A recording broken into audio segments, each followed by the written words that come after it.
and welcome to the Overlap Rugby podcast. I'm Shane, that's Daragh.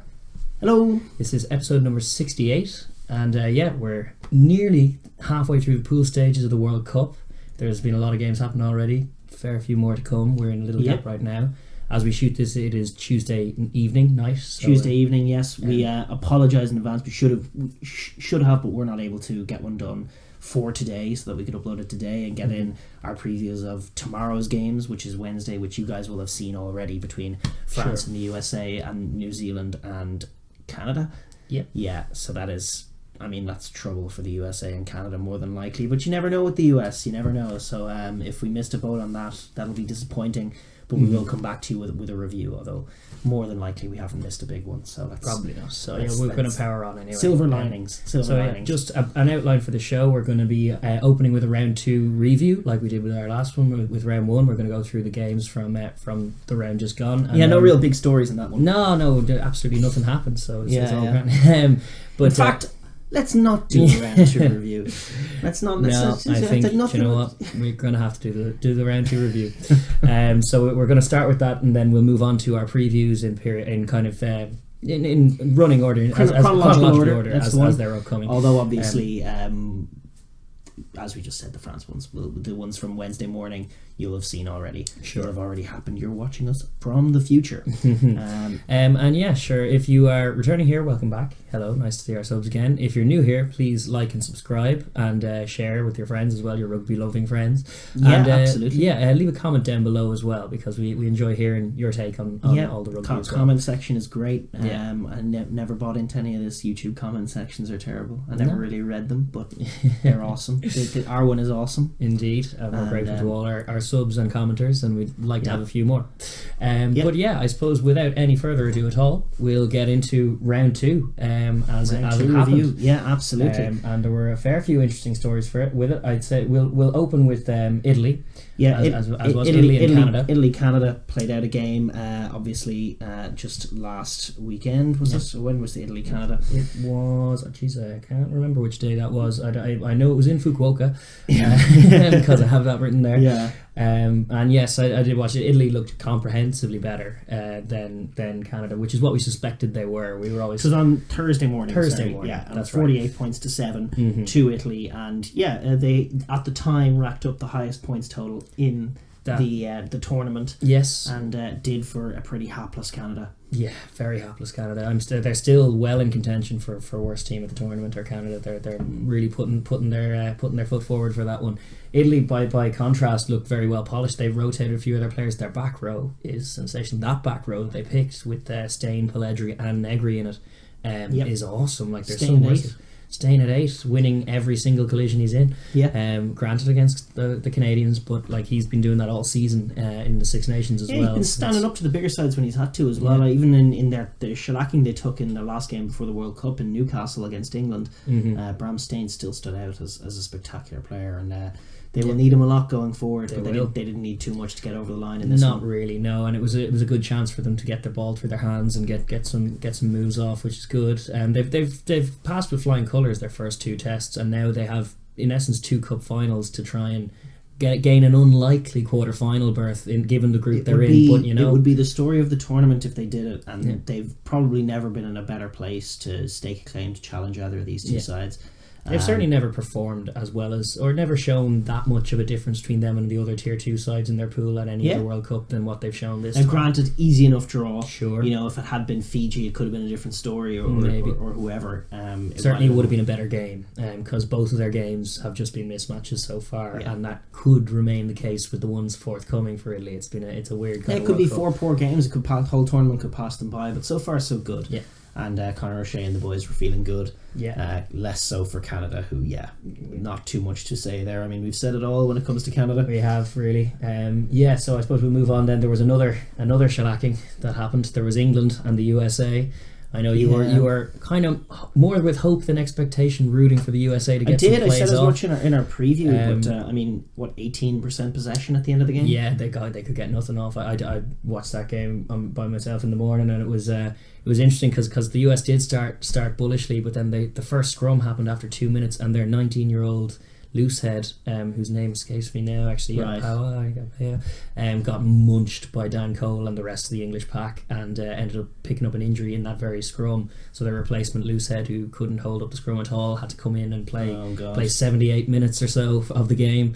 19-year-old lad, David Anu. That's right. It felt so bad for me. He looked. It was just one of those bad stories. He went over wrong and it ended up on the bottom of a very much retreating scrum, and then shortly thereafter they were trying to get their offensive maul set up with the two locks that England picked, which shows the depth they have. Like Cruz and Launchbury are so savvy in that area, and that's where they make their money in the Premiership, really. So it's like the USA, as we're kind of billing, coming in with a pretty good fundamentals game. They're pretty well rounded as a tier 2 side, probably one of the most well rounded of the tier 2 sides, but don't quite have that attacking flair, and certainly don't play with a tempo akin to a Japan or a Fiji, and that leaves them when they get matched I think, and surpassed by a pack like this. You can see the wheels come off very quickly, and they really have no answers. Their kicking game needs to be sharper. Yeah, that's the big one. I mean, if you're going to play like that with the forward pack, especially because you're not going to dominate a tier 1 side when you're a tier 2 side and you play forward game, you got to have a sharp kicking game, and there was optimism for that from the likes of AJ McGinty, but I think Sean Davis at scrum half does struggle in that department. His box kicking isn't at the top tier, and they do have in Blaine Scully a guy who can get plays off in terms of the aerial battle. It is their best avenue. It remains their best avenue going forward, but obviously there was a lot of frustration just about them kicking the ball away loosely, and they were punished for it. But listen, they're England just holding the ball. I mean, you can give it a bit of defence all day long, but if you give a team like England 82% possession, it's every chance the All Blacks are conceding 45 with that stat. Indeed. So that's true. No, their defence compared to, say, the Georgian showing against Wales in week 1, which we had cited as a fear for the US, they didn't. Their defence didn't rupture like that. Yeah, it was a slow death. It was a slow death. It was like they were strangled by England. They were really disheartened because they really couldn't get much off at all, which was a shame. It's a tough game. It's a really tough game to open. It is, really, for sure. And then from England's perspective, it was just the wheels are still on the chariot. It's rolling along. They haven't hit their straps yet, really. Haven't needed to. It comes in their next game, which we'll get into, obviously, and talk more about England during that.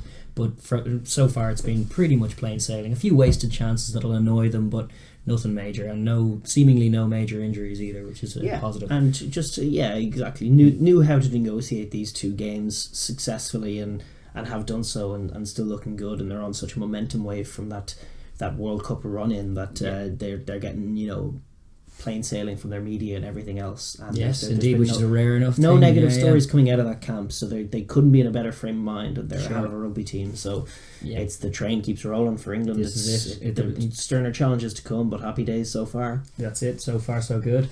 And then in another somewhat of a mismatch of a game, we had Argentina playing Tonga. And Jakob Piper refereeing for the first time in the tournament as well, I think. And making his controversy. There was a bit of controversy in that as well. Bit of controversy. Lavanini, predictably, with a match losing or it wasn't certainly putting it into contention to be a match losing contribution with a horrific no arms tackle that should have been a penalty try yellow card situation that ended up being nothing. They would have made the score 28-19 against Tonga, which is interesting as well, because while they probably wouldn't have had enough time or techers to come back into the game, even from there, Argentina hadn't scored since 30 minutes. It was like 26 or 20. They scored 4 tries in the first 26 minutes and then stopped. And all forward tries as well. I mean, and a present as a gift. That illustrates the point that maybe Tonga wouldn't have had the techers to execute that. Like, that whole play was awful. I'm a big skeptic when it comes to this Tongan team. I don't think they're doing much right at all. Although they did score one particularly lovely try. Well, the interesting stat, I can't remember what the exact score was, but this fixture 4 years ago was like 50 something to 20 something, which just reflects better on the quality of both the sides 4 years ago. And there was better quality on both of these sides 4 years ago. And this was an uglier game. And Argentina stuttering, really. I mean, after that was their first win of the year, and it wasn't particularly convincing considering what other teams have been doing to Tonga. in the PNC, what teams were doing to Tonga, like not a patch on Japan's demolition job on them. Uh-huh. From Argentina's perspective, offense not that sharp. Pac seems to have gotten itself in order to some extent. Yeah, they're scrummaging in week 1. They're scrummaging against the French. Really impressed me. I saw no sign of that in the Rugby Championship when there it appeared, and so if they'll need that. Best story for Argentina so far in the tournament is that Julian Montoya is the top try scorer in the that competition is true, right and now. That is, and it's a hooker. And four of their 6 tries in the tournament. It's fair play to him. And only one of them was a maul. One of them was a little trick play, and one of them was a very soft pick and jam. Yes, but colourful tries. Fair play to Montoya, getting himself on the board. He's a good carrier. Putting Creevy under some pressure. It's also interesting. I would like for the top try scorer to be a hooker. That would be fun. I don't know if that's happened. I don't know. I don't know if I would. Would you not? No, I like. It just speaks to a lot of maul tries. Yeah, unless it's the Georgian hooker. The Georgian tight head is on a roll. Yeah. No, it was a scrappy do game really, and Argentina are going to have to find something this week. They really against will. England They haven't found anything all year. And this is their shootout upcoming. We'll get into it later in the game when we're doing the preview. But Argentina have a few levels to go up if they're to stand any chance, and they know that. They know where the situation is. Totally. But we move on. We move on to a dark and dreary, and humid place. Yes. We move on to Shizuoka. Jeez, tough place to go. Yeah. It did Japan not 19, Ireland 12. Damn, son. Who saw that coming? I guess the Japanese for a start. Well, the Japanese saw it coming from around 4 years ago, or 2 years ago when the draw was made. I mean, this, first and foremost, before you say anything else, this was a coaching masterclass. Yeah. From every aspect of coaching, from Jamie Joseph and his team and Tony Brown and those guys. Mm-hmm. Just in terms of, from every aspect, you couldn't get it right. In terms of getting the players to buy into a plan, educating the players on what they need to do and getting them to believe in it. Mm-hmm. I mean, that Japanese team had the picture of what it's like to beat Ireland drilled into them. You would imagine for 2 years or for as long as they've been training with the Sunwolves. Yeah, sure. This is what it takes to beat Ireland. This is what it's going to look like when we're beating Ireland. And so they were a little rattled, but not truly phased when they went whatever it was 12-0, 12-3 down. But they knew as soon as they started getting plays off in that first half, they knew exactly how this was going to go. They had a very simple plan. That sounds simple but is very complicated and has loads of intricacies to it. Which is essentially just stop Ireland's pack. Yeah. Stop Ireland's pack on both sides of the ball, but especially when they have the ball. Mm-hmm. So the tackling technique was low. The line speed was sharp when it needed to be. Mm-hmm. There were loads of subtle plays from the back five, essentially, in the contact zone. Those locks were awesome. The locks beating the Irish locks, which is not a picture I saw coming. James Ryan and Ian Henderson, a partnership we were very excited about. Rob Thompson and James Moore shutting those guys down big time and getting big plays off themselves. So it was a combination of this very sharp shoot when we need to, knowing exactly who was going to carry.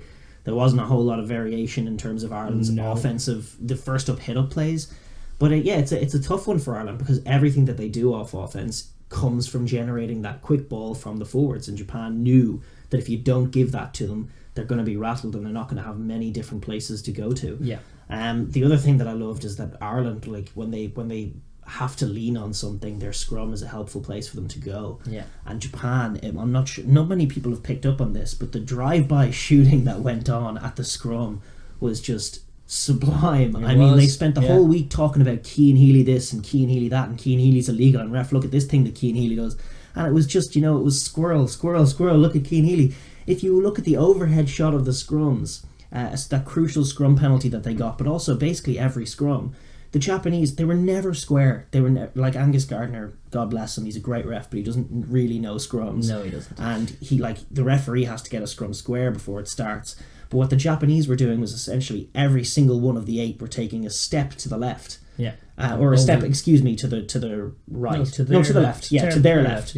Yes, and to overload Tig. Yes, and take Cian out of the scrum. It essentially took Cian out of the scrum. He didn't know what to do. The tight head was so far in that he was having to turn his body to get in on the scrum, and it overloaded the weight of their loose head and their hooker onto plus Tyg those Furlong. locks behind them. Plus those locks behind them onto Tyg Furlong. And Tyg Furlong, you know, one of the great tight heads in the world, never in his life has he been bullied like he was bullied by the Japanese. I mean, they just absolutely had a plan. They have the skills to execute it, and they have the physicality to execute it, but this was as sharp a coaching plan as you're going to see. It paid dividends at at the one World point Cup. in the first half when I think that Ireland had conceded one of the sequence of penalties that cost them, but then they did manage to get themselves out into Japanese territory, had an attacking scrum just outside the 22, and that's where it really paid dividends. They got shredded for a Japanese penalty, and that shocked. It rocked the whole pack. The footage from that scrum, like I was rewatching the game, and I paused that bit, and I think you were watching with me, and I rewinded it just to rewatch that scrum and how it unfolded and all the different elements, like the Renaissance painting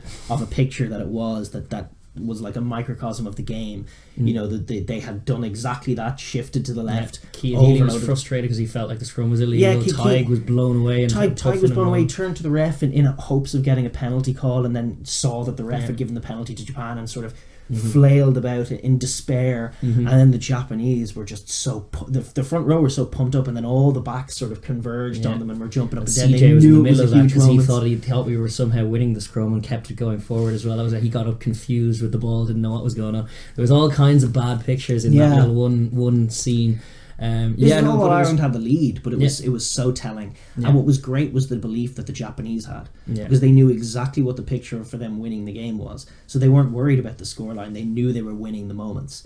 And they were. They kept doing it. And like Ireland, to switch perspectives, like it is important to give Japan their due, and they deserve it. And it was a really well fought, well thought. I wouldn't pass them yet. The backline we haven't touched on. They were unreal. I mean, Utamura was much better than he had been. Defensive techers were awesome. Some of his exits, that exit play from his own in goal was incredible. But also their key man Lafayette at 13, head and shoulders the best centre on the pitch. I mean, Gary Wingrose had a good game, but no, this guy's really, really good, and his capacity to open up defences. The 13 channel is so important. For a team like Japan, especially as well, with getting to that outside is so crucial, and he just has a way of doing it, of picking the right pass regardless of circumstance. He can get that offload away, and he made mugs of the Irish defence on numerous occasions, and was a crucial element. And then Kenki Fukuoka coming on and making what an impact. We were always wary of him. We were wary of him in the PNC, and by God, he came good for them off the bench to come and solve the problem. And he another pretty close to what they did to the Springboks in terms of that end-to-end. It was off one phase that they managed to work it to the left and get through. There were a few clever even moments in that. They hit up and took Gary Ringrose and Chris Farrell out of it with the first carry before isolating. Earls shot randomly and gave a terrible penalty advantage away and was nowhere near his wing, and they isolated that. It was just very clever. Everything they did was far cleverer than Ireland, which is it's a shame to say, because in the Six Nations it feels like when Ireland are on the top of their game, they're probably close to the cleverest side in that competition. Wales will give them a run for their money every now and then, but especially this aged Alan Wynne Jones running. Well, just as far as it's an intangible, but nous and savvy on the field, and all those little micro moments in and around breakdowns that really do contribute. It was Japan bossing them, and Japan are a serious contender for that. They've always been a very clever team, even in their other performances. Like the way they scrummage, for not being as physically dominant, but it's always technical, and you can see that throughout the PNC in most of their games. The question is just how good they are. We don't fully know. Is this the shambolic, horrendous performance that most of the Irish media would have you think about from Ireland, or is this an absolute masterclass? I think this is an absolute masterclass. I think Ireland did. We'll touch on Ireland now. We'll talk about Ireland now in a moment. This is a bad performance from Ireland, but it is a coaching masterclass. But that doesn't answer the question how good Japan are, because it's always one thing as a lesser side to do a coaching masterclass like this, drill into your players how to win this game, essentially the blueprint, and maybe they have one for Scotland too, but it's a whole other kettle of fish to just play the All Blacks. So they could be blown away, or the Springboks. They could be blown away in a quarter-final, but that won't mean that they were rubbish in this game. They were targeting this game, and that's very, very different, especially for a side that's as detailed and well coached as Japan. They had loads of little plays in them, as you say, the little dirty plays here and there. They were taking some of our guys out beyond the ruck, very frustrating all of our guys who were then trying to do the same back, but doing so not subtly at all. As I said, the wrong side of the penalty count, but it was before that. It was we were trying to chase the game, reactionary rather than proactive stuff from Ireland throughout. Whereas Jimeno at 6 was unbelievable. Yeah, he was awesome. Jimeno, he got man of the match and he produced some serious plays. Not least of which that massive turnover when Ireland were really trying to get back into the game late in the game, and it was really Ireland's one big effort to get a try on the board and get right back in it. Came to naught because of a big jackal, and they never got close again. So that was awesome from Japan. And just fair play to them. Congrats.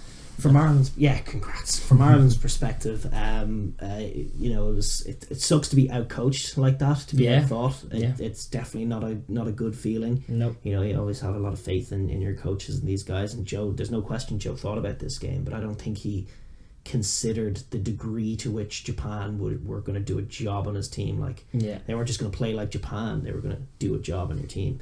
There were a few things that should have happened in terms of taking them seriously that didn't happen, one of which would be Lafayette.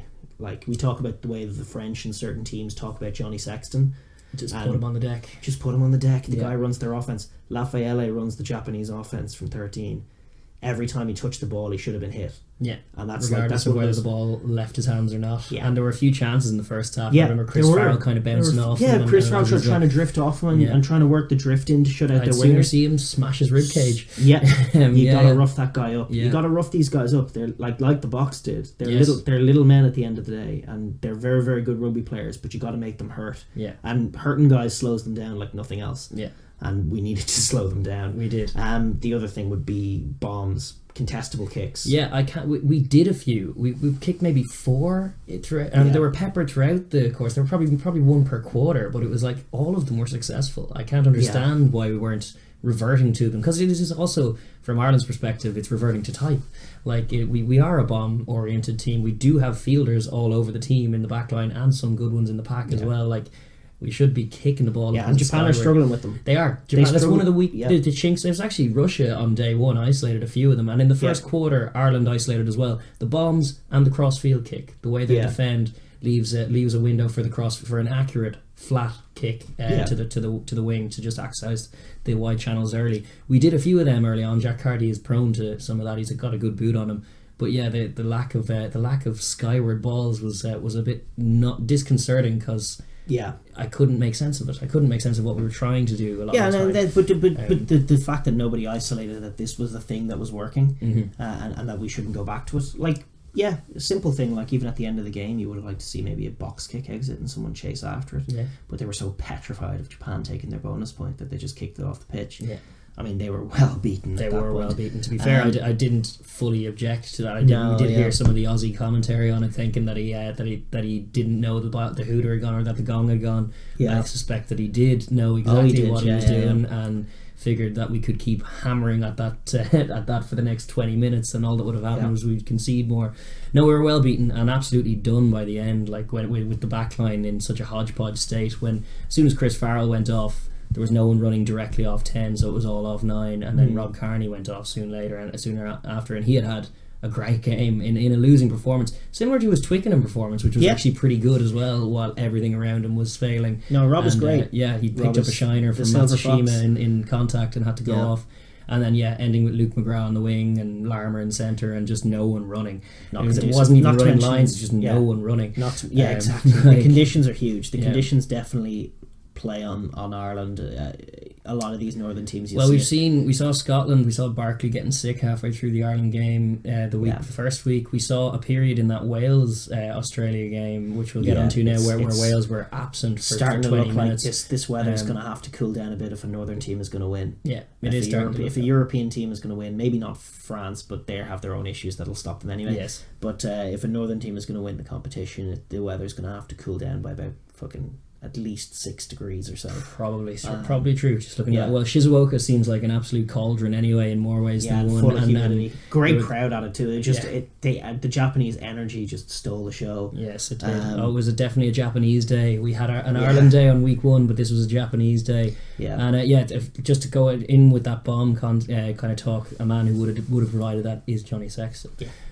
which, if you're talking about taking your opposition seriously, like Johnny Sexton, it's no secret he really runs the offense from Ireland, particularly in the middle of the field. He navigates how we exit a lot of the time, even if it's to be a Conor Murray box kick. A lot of that is dictated by Sexton.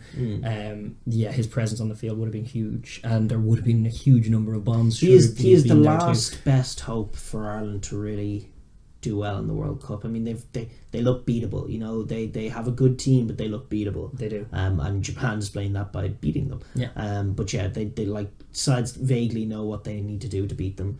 The one weapon left in the arsenal that can still go very right for Ireland is Sexton running the show. Yeah. And Sexton is an elite player, and a very elite player on his day. Yes. If Sexton shows up and he isn't sharp for any of these games, I think you can stick a fork in Ireland as far as winning the competition is concerned. It just doesn't look like it's happening elsewhere. Sides can't stop the forward carries and everything else. They need Sexton running it. Aren't that creative. We tried a few more offloads, but it was just disheartening to see the skill level isn't up to scratch because we haven't been doing it. Massive skill deficiency as compared to Japan, for example, and tougher challenges to come. So that was obviously a bad one. Like, and then just the coaching ticket. I mean, I'll just round up with like a little 5 notes that I've done on just how badly done the Ireland coaching ticket have been on terms of this game, but also maybe going forward. Like, there's the fail to adopt the bomb kicking strategy, as we pointed out. There's the failing to implement an attacking shape or structure that can cope in any way with your tight five not winning its battle. So if Ireland's tight five aren't winning their contacts, their backline can do nothing. Their attack can do nothing. And apart from kicking in the air. And even that, back to point one. Yeah, exactly. You know, so there was that. They got completely done at scrum time. Obviously, this is just a generic point about just how caught they got, just how shocked they were by all of Japan's Ireland beating tactics. Yes, which played out perfectly. Yeah, there was another one. Tig Furlong went off for a HIA decision, and Tig had been bullied all day. I mean, he went off to feel sorry for himself. And Andrew Porter came on and had a few positive plays. Yeah, he was pretty decent. Then they brought Tig back on after he passed his HIA. For a defensive line out in the 22 that he had a chance to steal, that he was too laboured and tired to get his hands on the ball. He dropped the pill, and then Japan went on to score their try, and then he left the field again. And that's just not understanding and isolating that Tig was in real trouble. Yeah, he was. And whereas Porter and Kilcoyne, to be fair to them, had solved some of our scrum woes, they had by been coming better on, and were impacting in the least. Kilcoyne himself was putting his body around, and Porter obviously as well as a danger man. Yeah, that was a very baffling call. And then the Lafayette point as well. But we have to go back and just give massive congratulations to Japan, because it's another World Cup win. As someone was saying, was it slaying green giants is in their history. Sure, you have Godzilla, Springboks, now Ireland. Totally. I mean, guys, we haven't even shouted out obviously the whole front row. Luke Thompson and James Moore were unreal. The whole back row, Jimeno, Labuschagne at 7 was awesome. Nagare at scrum half was really quick and really sharp. Moved us around. The whole back line were just super skilled. The highlights of which obviously were Lafayette. Yes, it was good to see. Not good to see from an Irish perspective, but Tamora rediscovered some of his more assured kind of camp. Even after missing that first kick, which could have rocked him, didn't at all. There was a quality performance from start to finish from all of them, really. And actually, even who was their substitute? Was it Loosehead came off the bench and made so many impacts. He was awesome. He was an absolute thorn in Ireland, in everything Ireland was trying to do right in their side. Nakajima awesome had an awesome impact too. The tip of our hat to Japan. Obviously bitterly disappointing, as we might say. Normally words reserved for Ulster, but this time it's Ireland. And, but we will roll on. It's not over yet. We still have a bit of fight. No, it's not over yet. They have and best of luck to Japan.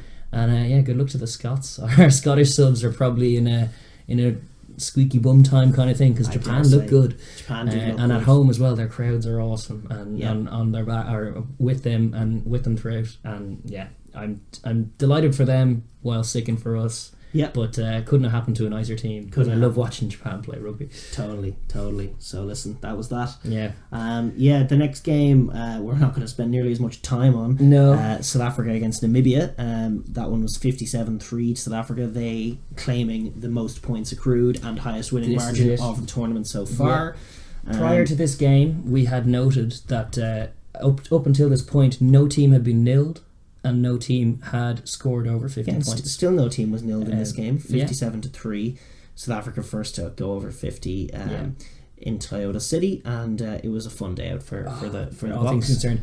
Huge shout out to Scott Brits, who captained the team from number 8 and had a great game. Yeah, he was trying pulling an off assist, all kinds of plays. He was awesome. He's like his old Saracen self, where he's basically playing 10 for a lot of phase play.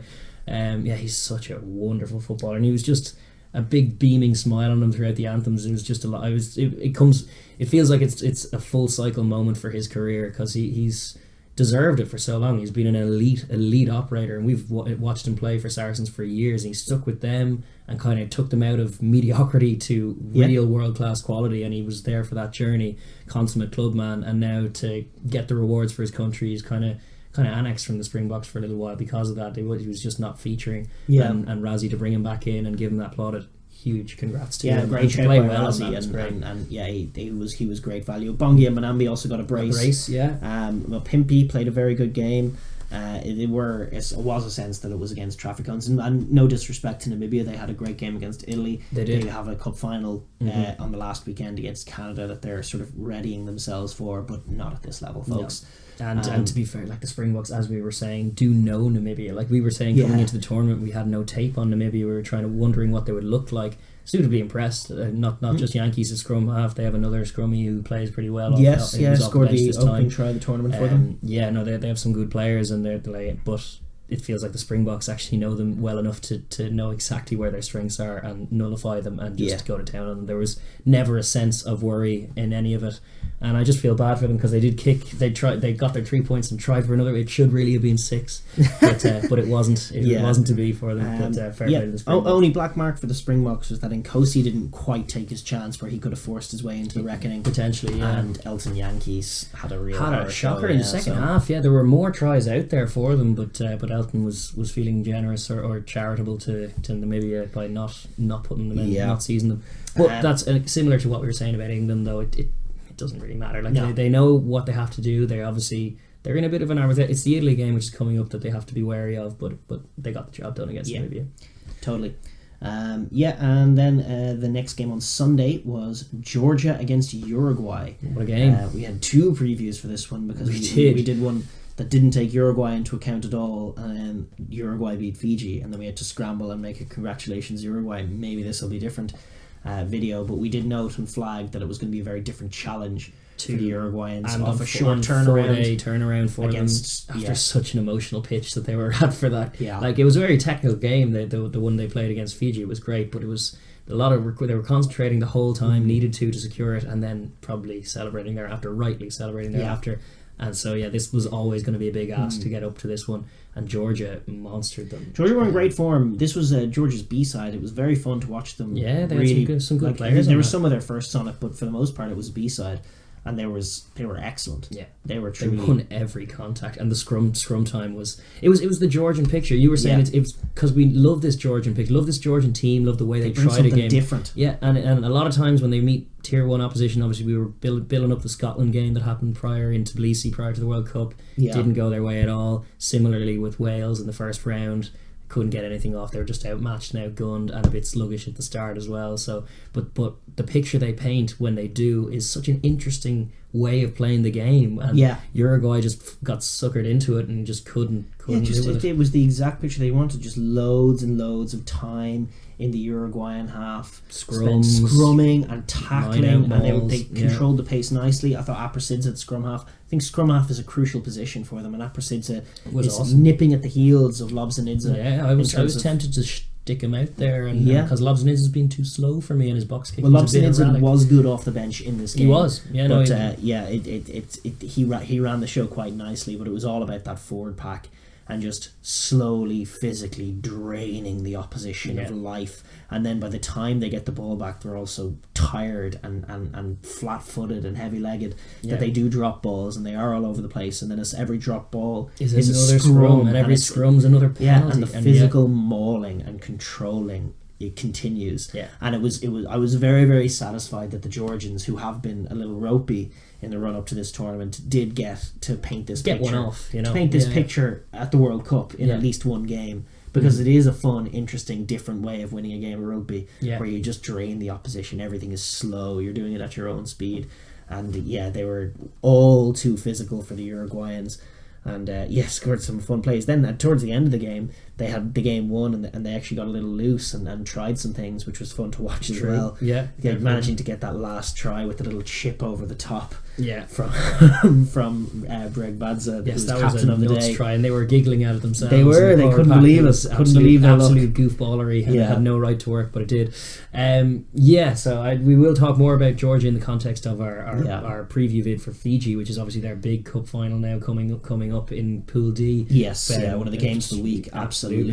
We'll touch on that when it happens. And Uruguay, just again, tough ask. You can't sleep on Georgia. No. Frankly, you have to be at peak, at fever pitch, really sharply ready for them. Yeah. Because otherwise they will monster you, and the Uruguayans got monstered in the tight, and that was unfortunate for them. True. Two wingers look good though. That's true. Yeah. And I still like Arata, their scrum half. He's pretty good. Yeah, very solid player. But we will move on and pretty much the big game. Obviously, Japan's shock being aside, the shock win aside, we had Australia Wales, the pivotal game in Pool D and beyond. Really, we were talking about this is going to shape how the quarterfinals work, how eventual semi-finals work. It was a game with a massive consequence, and it took place in Tokyo. Knocked Fiji out, by the way. This game, yes. Officially? Mathematically? I think so. Well, because Australia have beaten them. In all probability.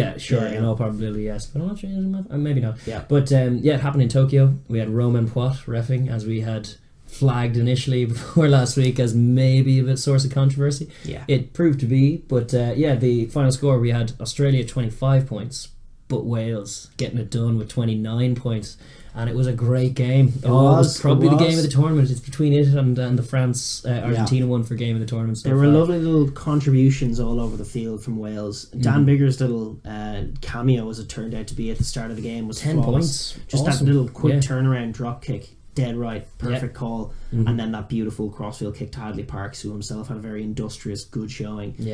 Was great, and Biggar is all class, and they will need him back. I hope he's all right. And as we had said pre-tournament, while others were being sceptical, if Patchell was required in a big game to step in and step up, he would, and he could, and he can run an offense really nicely.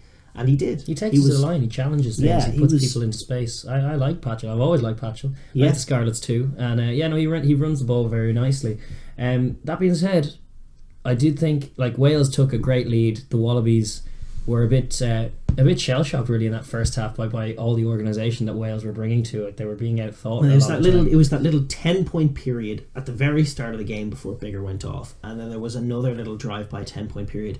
And actually, the All Blacks have them in them, but Wales do too. Yeah. They did it to England in the Six Nations. Got back-to-back tries at crucial moments, and they did it again. They really do ride a momentum wave, and they identify moments to capitalise on, and they got that contentious penalty decision. We will talk about the ref, yada yada yada. Yes. And then straight away Gareth Davis makes the play. Yeah. You can talk about offsides and everything else, and you can roll back the tape to make it not miles an hour, but the fact is, especially in this modern context, you can run the risk of being offside, and chances are you're not going to get picked up on it. Again, you shouldn't throw the pass. You should see him. That's and true. He throws the pass, and Davis makes a class play, and it just rattles the Australians. It just completely rattles them at a huge moment right before halftime. Wales, like a champion side, identifying the big moments to show up and make plays, and it was that 20 points that was the game. It was, now Australia made a big fight of it, and Wales kind of disappeared for a while while the Aussies were just winning contacts. When Tamua came on, he had as impactful an influence as he ever had. So much is made of that. Their entire game was off 9. I mean, calling me a Tamua skeptic, if they put Tamua at 10, it's going to get them nothing. No, I mean, I didn't think Foley had a shocker, and that's throwing him in there was... Foley was not a running threat at all, whereas all Tamua did was just take it off 9 and take it to the line. But my point is about Wales was that they were very soft all of a sudden in those contacts, and Tamua was running through two people and getting his hands free. The Aussies were able to get quick ball. I mean, for a lot of the game, Tipperick in particular was really great for just spoiling. Tipperick is bordering McCaw for the crazy spoily plays that he gets away with. A lot. Do you know what the Wales team the Wales pack in general, and it's something I've only been musing on recently. It's not it's a physical attribute, but it's not one that's lauded that much. They give a lot of good arms. Their arms get into every place. Every corner of the breakdown, there's a Welsh arm somewhere in it. And it doesn't matter where they're in. They're not technically even in the breakdown, but their arm is. And there are a few players like that. Like that's something that rangy arm people. But Alan the All Blacks Jones have it in like Brodie Retallick, and Sam Whitelock actually puts his arms about and makes things awkward. But yeah, Tipperick and Alan Wynne-Jones slow everything down with that play, and it's a bit of an intangible, but it's something that you see a lot of more athletic, dynamic locks don't tend to do as well as some of these guys. Like Tipperick is great for it. The Welsh in general and the Welsh whole pack have a great ethos for slowing the ball down. They have an interesting defensive system where they do fan out, but they also commit at nearly every breakdown. And they rush up as well. Make it slow. Crazy. They make it work. But that said, they did slow down as the game went on. The conditions playing their toll on another northern team. But Australia had their best successes when they went wide when they got the ball into the hands of their two centres, who are their danger men who can break it up, and they are. I really love them because they're a nice old school centre partnership. They are. There's a good balance too. Yeah, you have your sort of small but very techerful 13 who can open things up for your big ball carrying 12. Yeah. And even in that, they're both modern players. Like, they are very physically gifted, especially Karevi is just like an absolute monster of a Karevi got a few plays. He did school Jay Davis on his outside again, which was cool. The little goose step. Poor old Jay Davis is going to struggle if teams keep targeting him there. There's a lot of responsibility on him in that Welsh defence. Well, that's part of what that committing at the breakdown does. Is it does isolate that channel even more when there's not that many in the line. It was a great game. Really played to a high standard. Lovely attacking rugby shown by both sides. I really enjoyed Australia's fight back into it. I thought the decision to kick 3 for 25 points, which turned out to be their last points of the game, was wrong-headed, because I thought they were winning every collision at the time, and I saw no reason to think, bar messing up their set piece, that had they gone to the corner they wouldn't have scored a try to take the lead. And simultaneously, like, off that Wales went back to the other end and got another 3-pointer.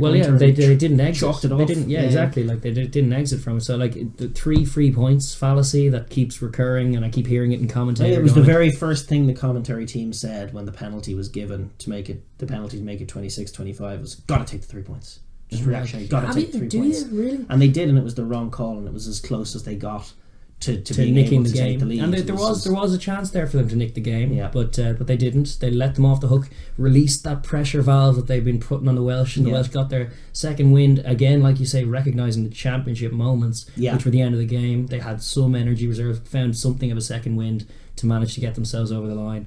But it was a great game of footy, and it really was. And it, like, spoiled or somewhat tarnished, certainly in terms of the Aussie perspective on it, by reaction to Roman Poit, who we're well used to. He does affect games. He's a really bad referee of rugby games. He's no clue what's going on.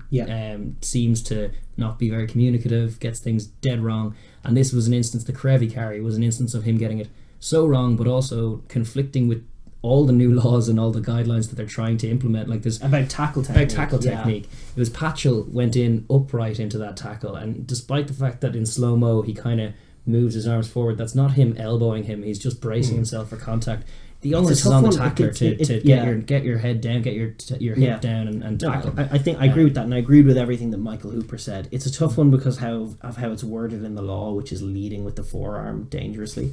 But I mean, and if you're a man as confused as Poit is, you can take that to read, well, he was leading with forearm. But no, he had the ball tucked in, he was going for your classic perk. There was no sense that it was his responsibility not to connect with the oncoming Patchell jaw, which was in his way, leading with the jaw sort of thing. You just fly head first into a contact and be like, he hit me on the head, give me a penalty.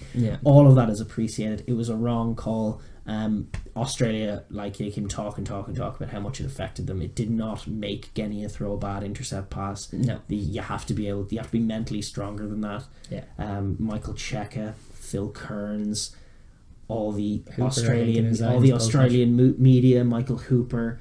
Like, the whinging about the ref is ridiculous, and there's a huge element and a huge faction in Australia more than anywhere else of people who just neither know nor care what the laws of the game are. Well, seemingly that recurred with the incident in the week prior where Reece Hodge led with the shoulder, and then it came to light in his hearing, and whether this was a disingenuous defence or no, I believe him. But I actually believe him. saying he was unfamiliar with the new laws, which were so everywhere. Like I couldn't miss them; they were all over my newsfeed. Granted, we had to watch them because we felt a responsibility if we were going to be talking about the game to you guys to watch the video and say and be like, okay, now we know what the framework for high tackles is, and we can talk about. It was a good video. There was clarity there. Yeah. It's still out there. Yeah. But for us as Jagoffs doing a podcast to feel a responsibility to watch it, and the coach of one of the teams looking to win the tournament to probably not have watched it seemingly. But also it's their whole media and their whole press and their whole culture over there seeming to value shoulders to the head like nothing else in the game. That is the game to them, and it's illegal. It's actually illegal to do that now, and you missed it. You haven't been paying attention, and I don't know if that's the game's gone to you. I don't know. You can go watch League, I guess. But it's like there's value in good tackle technique. There are people retiring from this game for concussions. This has been well documented. We've had this discussion. In fact, World Rugby has been having this discussion. You were invited to participate in it. And yeah, they've come up with this framework around high tackles, which kind of does make sense, and a lot of teams are getting their heads around. Don't throw your body recklessly into contact. Don't go high around the head. We're not talking about the mad above the waist stuff. It's not impossible to make a tackle anymore. Yeah. This is just a broader point because the Aussie media and everyone after the game decided to make it all about the ref, and they do that so often. Which is a shame. Which so I hate it because it was such a beautiful game and there were other moments. And the other side of it is whatever about that and not understanding the rules, and that's probably a bit poor form, certainly in the Hodge incident. But be more reflective than that. And I'm sure they probably are behind closed doors, but you'd sooner see a team come out and say, yeah, we got on the wrong side of the ref, but also there were controllables that we didn't live up to. Yeah. We shipped a load of points that we shouldn't have shipped. We made a load of mistakes. We threw an intercept pass in that instance. We didn't kick a lot of kicks. All of these things it's just their non-congratulatory, non-conciliatory, graciousness way of defeating makes it hard to root for them, when on the pitch they're just the most beautiful team to watch. They're the most beautiful team to watch, and yet you can't root for them because after the game they never give anybody any credit. They always blame the ref when they lose. They don't even know the rules, so they don't know. How can you blame the ref when you don't know the rules? It's just the rules should be what we do is okay. They're laws, mate. Hey. laws and rules. That's one thing that I am pedantic on. No. But by the way, not to pick too much on Australia, but that same criticism is and should be levelled at Joe Schmidt, who has not shut up in his press conferences about, referee this and referee that. From your absolute coaching, more than anyone else, you lost to Jamie Joseph, Yes. and then he's going on and on about referee this and referee that. It's the exact same thing. Yeah. And they need to start. I just wish, and I was credit to Steve Hansen for calling it out. Steve Hansen called it out. Yeah. Shut up, stop bitching about the refs, everyone. The ref's decision's final. It may be Pott's decision, it may be wrong, but it's final. So we've all got to build that bridge and get over it. Yes, but not to have that be the final takeaway. I mean, that was something just to get off the chest because of what I've been reading. But this was a great game. It was. That's the point. Yeah. Deciding factor, I think, and you can hear me out on this. Deciding factor. Michael Hooper for Australia had a great game. Came back into it really strongly. He's got balls of steel. Michael Hooper. He just comes up with plays out of nowhere. He's a great captain for them. Yeah. David Pocock got nothing off. No. Watched like a hawk and got nothing off all day. Tried some things and got nothing. Welsh were watching him. Yeah. The Welsh are so wily. Take David Pocock away and the boys can't play. Yeah. So I thought that was a huge factor. It was. Just that was that little thing that Australia needed, was a few David Pocock plays to get them over the line. We were seeing a few Tipperick ones instead, that was the picture, and that was the matchup, and it was the centres was a ding dong battle. I thought actually every centre on the pitch played their part and got a few plays off, and also had a few plays got off against them because there was just quality everywhere. Yeah. But in the breakdown battle, it was Wales' subtlety that ultimately served them slightly better than Wales. Despite Hooper's best best efforts, and despite it, even with that said, it was close. It's a great game. This game needs to happen every year. Australia Wales should be played every year. It's a great game.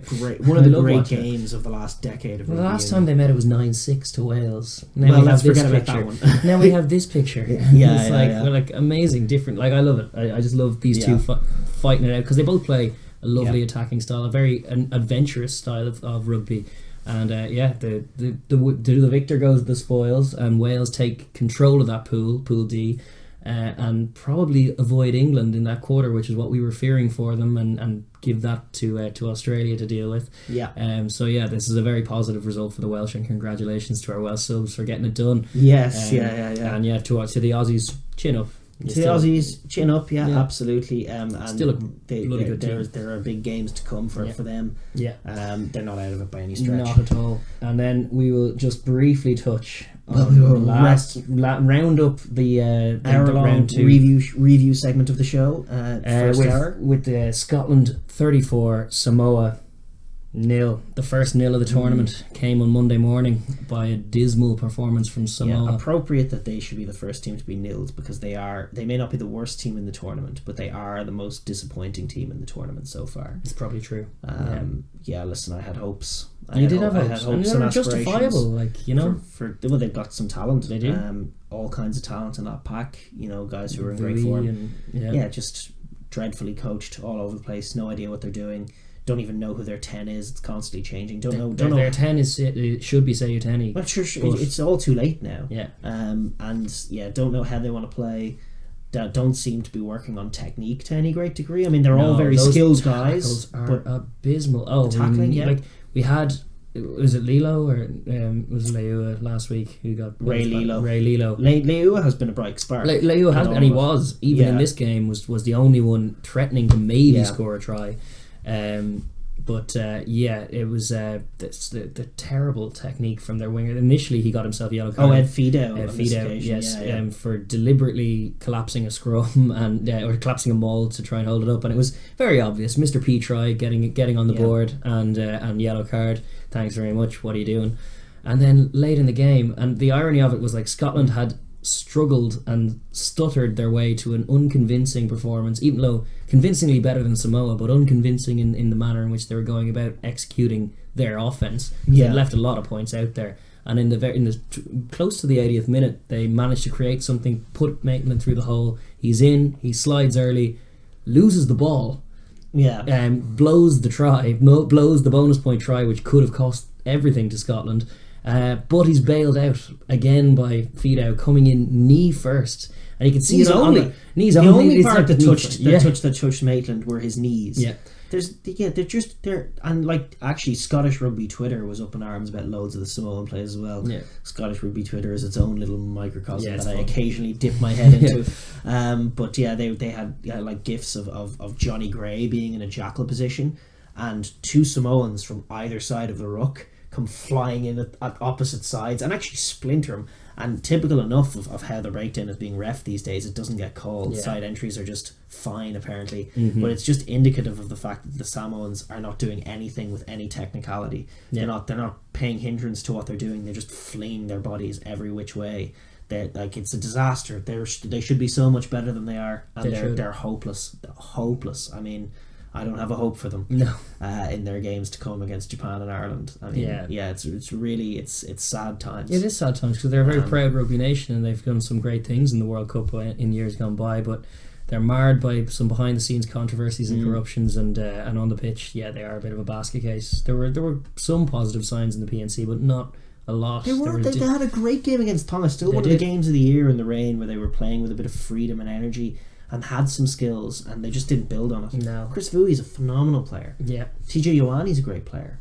Tusi is also 109 years old. Alapalulu is a great player. Nana Williams on his day, although he is struggling in this tournament. Had some. Oh God! And speaking of not knowing the laws, which we were talking about, Nana Williams' halftime play was shocking. He started by kicking Stewie Hogg, great drop goal. That's my highlight of the game. Another absolute pinger of a drop goal, this time from Stewie Hogg. Oh yeah, drop goals are back. They're back with a bang. Bang, yeah. But after that, we had Tim Nana Williams kicking it out on the full. And then scrum, Scotland monstering Samoa at the scrum, go to the corner, great touch finder from Hogg, laying siege to the line, and then eventually it's coughed up. The Samoa penalty materialises in the 40th minute or something, just away from the try line, and he kicks it straight out, and then all the team turn to walk off, and the ref has to call them back on, no, you have to play the line out. You didn't tap it. You have to play now a defensive line out on your own, just off your 5 metre line. And it's like, what are you doing, lads? Just not in the game at all. And that's why I say deservedly the first nil of the tournament with little plays like that revealing just why. I think that's fair. Yeah, and way more potential than what they're showing. Similarly, Scotland, though, speaking of potential, they haven't clicked yet, and Stewie Hogg looks a little frustrated. It was a better outing for them, obviously, than the first one, but it's not quite working for them. The ball seemed very slippy. Finn was not quite his flowy self. It was a disjointed kind of show. He needs to get his flowy self and fast. Because they're facing the firing line. Like, they do have a Russia game to warm themselves up into it. But Laidlaw scored a fun try. He did, bouncing off Samoans. And that was another Tim Nana-Williams missed tackle on Laidlaw. But getting hurt by Laidlaw is not a good picture. It was definitely good for Scotland. There's a few goods for Scotland. It was good that they had such a long wait off after the Ireland game. Yeah. It's good that they've come back in with a convincing win. It's good that Jamie Ritchie, in the absence of Hamish Watson, looks very capable. That's true. Probably should have won man of the match. It's good that Hogg is so good and playing so well. Definitely. It's good that Willem Nel at tight head is the most informed Scotsman right now, and he's awesome. Crucial and has stood up to the Georgians and Ireland even at times, and Nel is going to be huge. If they beat Japan, he will have a big part to play. Definitely. Yeah, but it was not a real test for Scotland, so it's hard to even talk about them not knowing.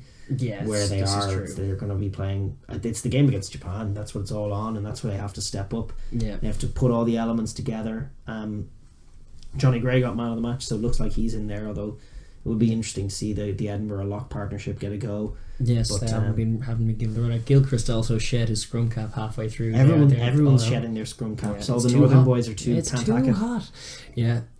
So yes, that's definitely a factor. But it wasn't my favourite game of the round. But it was the last game of the round. Yes, and it wrapped it up rather neatly, and we came into this break that we're in. So I suppose we'll move on from the games that have done. We'll move on to our previews section because there are games upcoming. We're going to start just briefly touching on the ones that are going to be out tomorrow as we shoot this, Wednesday as you watch it, which is when we're you guys have seen them. You guys have seen them. Already seen them. So France, USA and New Zealand, Canada are going on tomorrow at the AM. And they're two probable tier 1 victories over tier 2 sides. The only red flag you'd throw in there is the potential USA for USA could to have their their best game ever, and France could be horrendous and capitulating and giving one of those performances they've shown against the likes of Tonga in years gone by.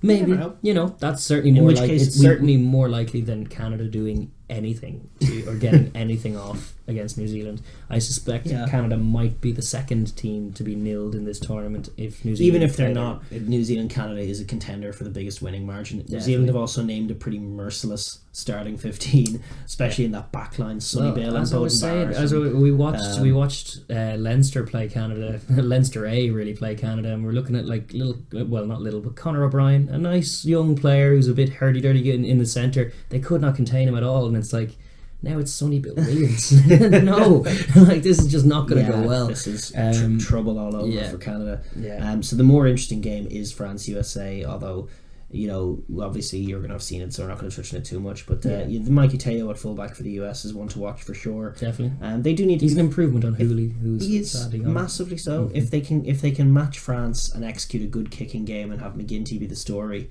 then there's some chance that they can get things off. They are physical. They can step up and stand up to some contacts. So that's what they'll be hoping to do. Didn't really get his teeth into he tried to with the English pack nullified him, but England, he's still danger. England are a special kind of physical, and France aren't that physical. No. So if the US can get bullied by England too. Yeah. So if the US can get some plays off, it has the potential to be an interesting game. However, you would imagine the French offense will be too sharp. I think so. Yeah. Raka's first showing of the tournament could be one for tries for him. Definitely. Against the tame enough defender that is Yosefo on the left wing, you'd be looking at Raka racking up potentially a hat-trick, although you never know. This is true. We will move on though, because there is a game of games to preview. There is a game of games to preview on Thursday morning. Yes. This from a ways out has been, we've been talking about New Zealand, South Africa and even Japan, Scotland, and all of these great games that are going to be the games of the tournament in terms of the pool stages. Ever since the draw happened, this has been my favourite rugby match of the pool stages.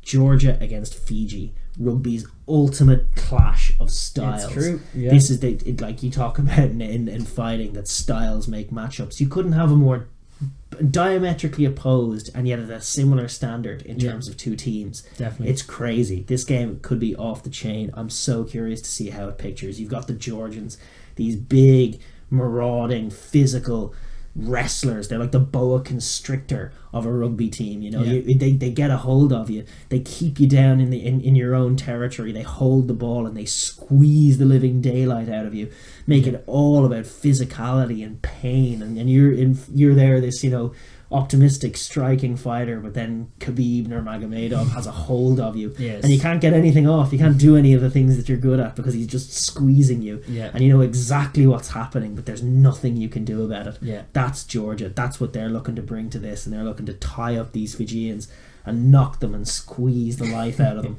and that's the Georgian way of going. But conversely, if that's not to happen, Fiji, they're not a boa constrictor at all. They're more elegant than that, more flowy than that. They like to get things off, you know. They like to mix it at distance. They're kind of a bit more Roy Jones or something, kind of throwing flim-flam, throwing shapes, knocking you out with some random stuff you don't see coming, and playing at speed, being quicker than you, which is why the pace of this game is going to be so curious, because one side wants to have it, like you say, like a snail pace, like nothing getting off, and very slow, and like just frustrate the Fijians, not have them get anything off.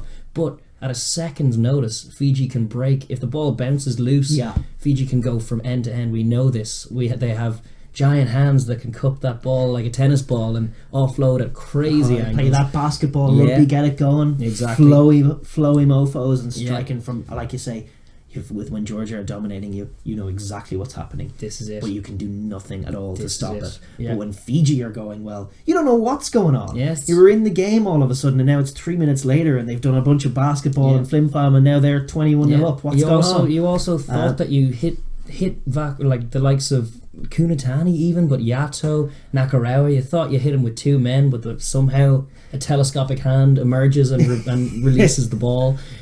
All of that is indeed, like, there's potential for anything in this game, but it is going to be very, very interesting to see who sets that pace. Who, like, in the first 10 minutes, how quick is the game going? Like, it doesn't matter who scored or what's happened, it's just who's setting that pace. So it'll come down to some interesting technical points on both sides. We need the halfbacks on both sides have been up and down so far, let's say the least. They've definitely had some good moments and some bad. And both the big challenge for all the halfbacks or out half and halfbacks on this pitch, because they'll need to kick their team into the right positions. Even Vola will need to have his head screwed on in terms of, like, we can't necessarily run from everywhere. We want to try and navigate our way. We certainly don't want to play Georgia's game though. Don't get sucked into that. No, I don't think they will. They got to move the ball out of the contact zone. They got to make it all about speed and all about running angles. They're like, the Georgians are big in the contact, but the Fijians shouldn't be shy about their size either. They're huge, especially in those wide channels. The likes of Yato will probably fancy his chances going into contact, but like, not in those narrow areas. Not in the narrow areas. Not even a tier 1 side should be so brave. I wouldn't recommend Billy Vunipola doing one-offs off 9 against the Georgians. I just wouldn't recommend it. Not the way to go. You move the ball around, you get the ball into Vulavola's hands, and then outside them. And that's where you get the guys like Radradra on the wing. If he's getting his hands on the ball, that's danger for Georgia, because their defence has already been tested. I wonder will Fiji, because John McKee obviously was found wanting a little bit when Uruguay, but Uruguay did a bit of a like, he tried to rotate his players, but Uruguay found out and really kind of. I'm hesitant to criticise him, because Fiji in that mood are like the most difficult side to coach. They're just the most difficult side to coach. No, very true. And to be fair, they created enough chances to win that game. They've created like 5 chances, then butchered all of them. So that's a pinch of salt duly added. But will he pick up on what has been isolated as a very palpable weakness in the Georgian defence off set piece by Wales, and even Uruguay managed to get some plays off in that area? Is just the connection between the backline and the forward pack, particularly off lineouts. There are 2 props there. There's a prop and a hooker covering that space. And they still haven't changed it the week after. And it's like, are Fiji going to isolate that? Going to try and flood that channel with some players? That would be nice to see. They absolutely should. The other thing is that they don't need to even do it with a winger. You can move Randra off the other end to disguise it from the Georgians, and then have Kunatani fill that space, because Kunatani He's kind of like a winger in that open space himself. Certainly compared to a 2 and a 1 or something. Like a Georgian front row forward is not going to cover that space like Kudetani. No, indeed. Yeah, the Fijians, it's got to be about speed, but then actually absolutely work a kicking game in, turn that Georgian pack around. Yeah. But the most important thing is that they can get their hands on the ball, clear it from the contact zone, and then run the Georgians ragged in the heat. That's not what they'll like to see at all. Yes. Error count is crucial to keep limited if you're This Fiji. is the point. Like knock-ons can become penalties. Anything like they were against the Uruguayans, where they're throwing Hail Mary passes and someone in the move is allowing it to break down. Yeah, that's a scrum, and a scrum is more than likely a penalty. I'm saying 9 scrums out of 10 in this game are a Georgian penalty. So likely. Avoid them. So Fiji, despite they need to stick to the offloading and they need to shift the point of contact, but don't go into contact looking for the offload first. Like, you can't contact with any Georgian, even if he's a winger Georgian, he's still likely to win that contact. Like, they love it. As soon as they get their hands on you, they're going to wrestle you to the floor. So be wary of that. Don't be loose. Don't be dropping balls. Don't be throwing them slightly, letting them drift forward out of your hand. That's a recipe for disaster, because Georgia want nothing more than to set up camp in the 22 and just pick and jam. For Georgia, it's their usual plan. It's about holding the ball, spending long periods with the ball in the opposition. We saw it against Uruguay. We were saying earlier in the podcast, that picture they painted against Uruguay, those frustrated as Americans just scratching their head, going, they're too physical, they're scrum, we can't do, and it takes 2 Uruguayans to stop 1 Georgian, and we can't, the Uruguayan commentator was shell shocked by what was happening to him. It was like they just were too strong. And that's like, they have painted that picture against tier 1 sides where they just have the ball in your half. And listen, when they have the ball in your half, I don't care who you are, there's not a lot you can do about it. Yeah, there really isn't. They're pick and jam, and super slow, and they just carry and win every contact because they're all giant men and resource the ruck, and then do it again and again and again until, out of sheer boredom or exhaustion, you end up giving them either a penalty or a score. And that's the picture. The question for Georgia is how to make it happen. Because having the ball in the opposition half isn't the game, it's getting the ball in the opposition half. And there were a few little indications that they're sort of thinking about that. They've replaced their incumbent out half, Absendadze, with the guy who was Kabeladze, who was playing fullback last weekend, who was very good, and got Madiashvili back in at fullback. Those are 2 kicking options. Yes. Lobzanidze hasn't been kicking well. They should use those kicking options. They should use bombs. They were good in the air. The Fijians, in terms of their back 3, even are ropey in the air usually. They're not great. Like they have great hands, but not in the aerial kind of retaining of the ball. It's not a natural skill of theirs. No. So that is an area. Accurate bomb kicks could be huge for the Georgians, but also finding space and making set pieces out of the game. Loose kicks to the back 3 are an absolute no-no. Against Fiji? Are you kidding me? Yeah. Like, especially with the way they've been defending, particularly in the first half. Like, Georgia, it was great for them, that performance against Uruguay, got the win that they deserved, got their monkey off their back.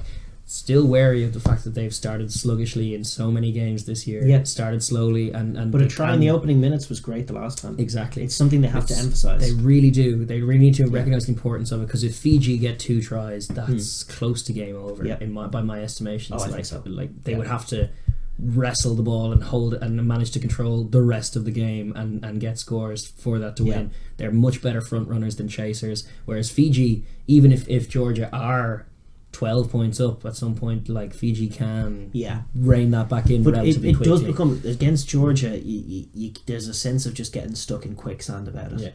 You're so drained, and the more you fight, the more you end up just sinking lower into deeper. It is that there's so many metaphors you can use, but I mean, one of the crucial areas that is going to be a deciding element of the game is what the Georgians bring on defence. I mean, we've been critical of their defence. If they can get some positive line speed, which they have got going in times gone by, and dominate contacts and then get in the rucks and spoil a couple of jackals, would be huge. Stripping that ball in contact is an area that they're pretty strong. And then all of a sudden, because Fiji goes so wide so quickly, I think Shizuoka is huge coming back. He's going back in at 12. He has been at 13, but that's okay. He can lead a defensive line from 12. You can lead a defensive line from 12, but one of the things that you can do is, if you get up quick enough and Fiji don't get a play off, all of a sudden they've conceded a load of ground. They're not the most disciplined team at getting back behind the ball to resource a ruck.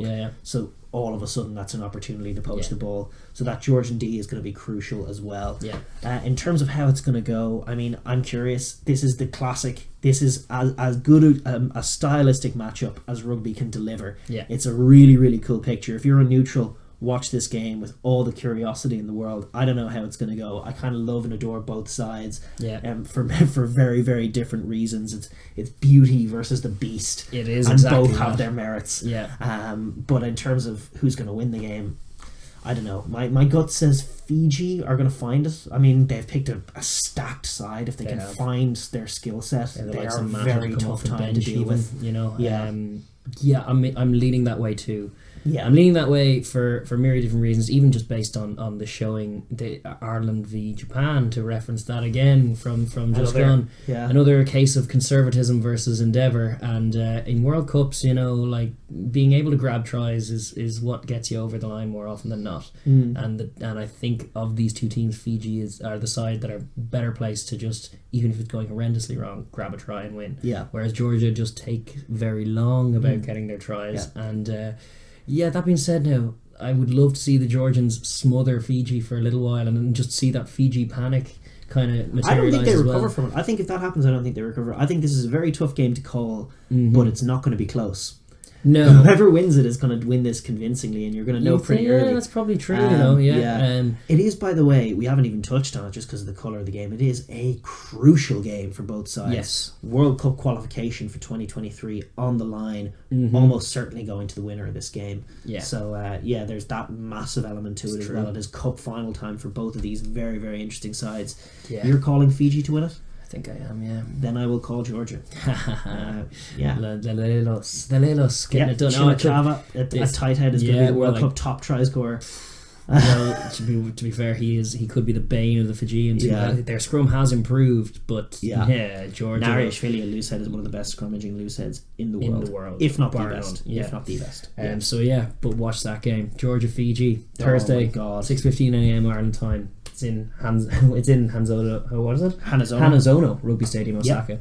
And we didn't touch on it, but Paul Williams refereeing, was that impactful? I don't think that'll. Paul Williams, maybe favour Fiji slightly. I don't hate Paul Williams. Luke Pearce was giving the Georgians a hard time. The only thing that we would want to flag with the Kiwi is just that ridiculous, irritating picture of when the Georgians are driving a scrum forward and the ball is there at 8, and he's going, "Oh, ball's there, use it." And then the Georgians going, but what about all this that's going on here as we're trotting forward? Is this not using it? That's my take on it. Like, if a scrum's going forward, you're using the ball. Yeah, the game's not dead. We're moving forward. We're on our way to the try line. Yes, just keep it in this scrum forever. No. So that is the only thing to flag, and it is a thing to flag because I've seen Kiwis do that a lot of the time, so and it's annoying. Just because you see the ball doesn't mean they have to use it. We're marching forward here, sir. But it also means, like, while you're pointing at the ball and saying use it, you're not watching the front row domination that's going on, which is a very relevant thing because it's a penalty. Yes. So that's a potential thing, but I'm gonna stick with Fiji and just gonna say that. Yeah, and I'll say Georgia. I love the Georgians. You're in your Georgian colours here. I know, yeah. Well, it's just what I'm thinking. You know. Yeah. No, I think you're probably right. To be honest, it's definitely a game to watch. Definitely a game to watch. If you're a neutral and you're not watching that game, what are you doing with yourself? That is rugby. Very much that. Yeah. And then later that afternoon, I suppose we'll move on. Yes. We have Ireland trying to get back on the horse against Russia. Oh, they'll get back on the horse. I think they will. Yeah, Sexton's captain. Sexton is good again. Jerome Garces is ref again. Yeah. It's in Kobe Misaki Stadium in Kobe City. Yeah. You get good Kobe beef in Kobe City. You do, apparently. Best Kobe beef in the world. Ireland were training with the Kobe somethings, I think. There you go. They were I can't remember. It's the only thing I know about the city is Kobe beef. Colorway. Well, the coach apparently used to coach in Michael's. He used to coach in Ireland. Oh, he's coaching in school in Ireland. He's a Kiwi, but he used to coach in Ireland. He's the coach of the Kobe City somethings. Oh, that is cool. Yeah, that is interesting cool. little tidbit.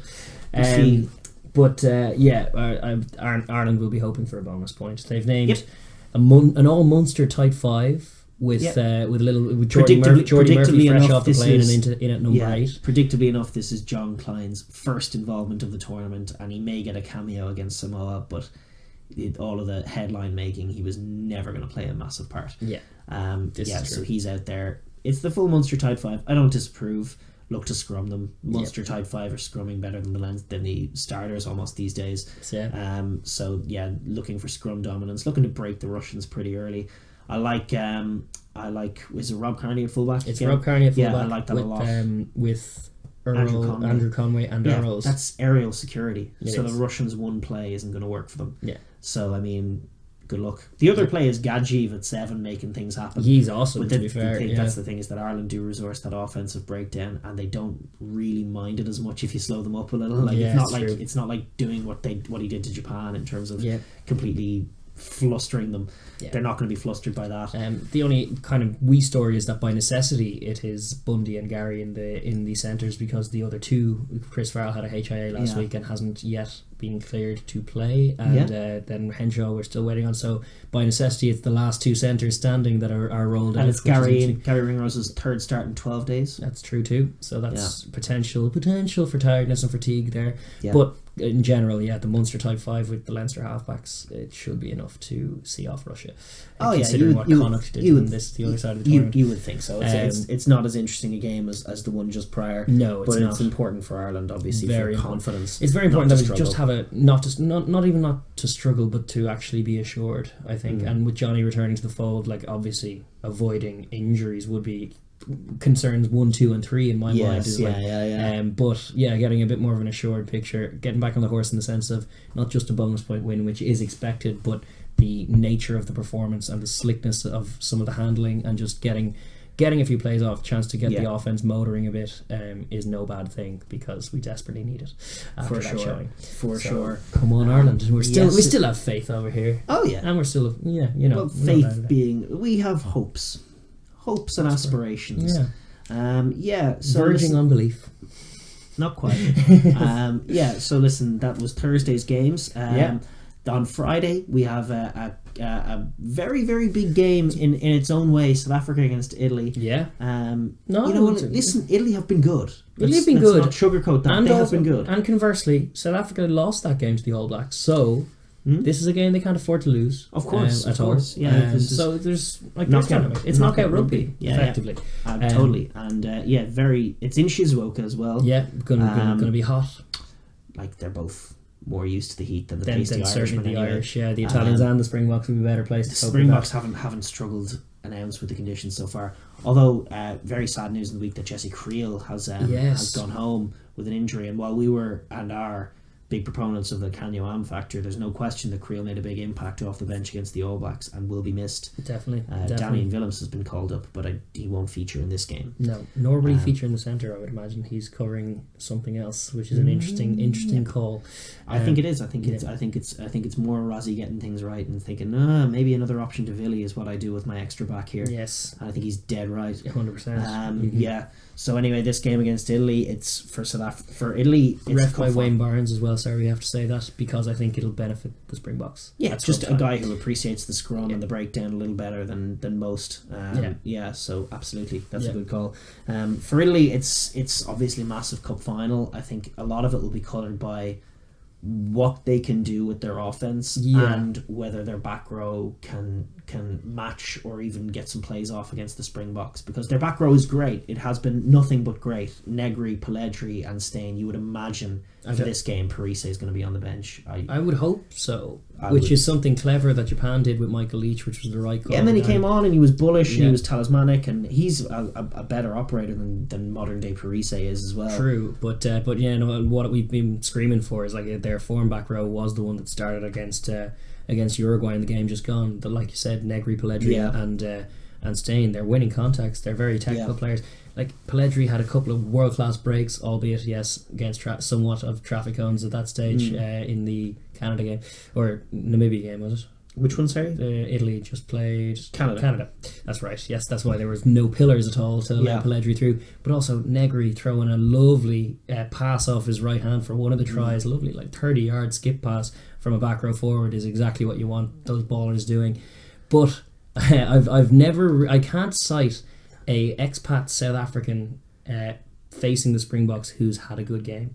I can recall CJ Stander getting himself red carded against the Springboks. I can recall a few other instances of Springbok players who play for other teams kind of getting bullied as soon as they come across the Springbok pack. There's always a chip on the shoulder. I remember Paul Willems for France having a rough day against them at one point as well.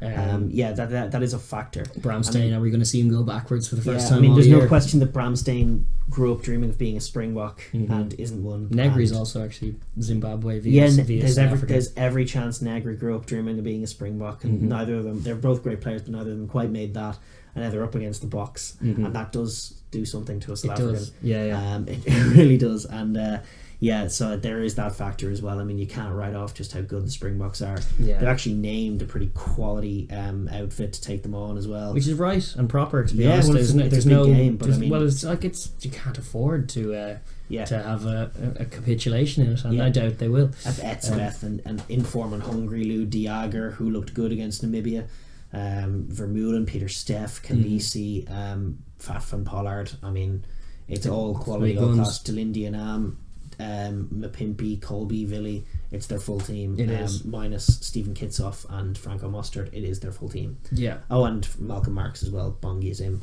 But they're all in good form. All the replacements are in great form. Yeah. You have to think that the Springboks have the edge. The scrum, in the line out, in the maul, in all of the tight contacts.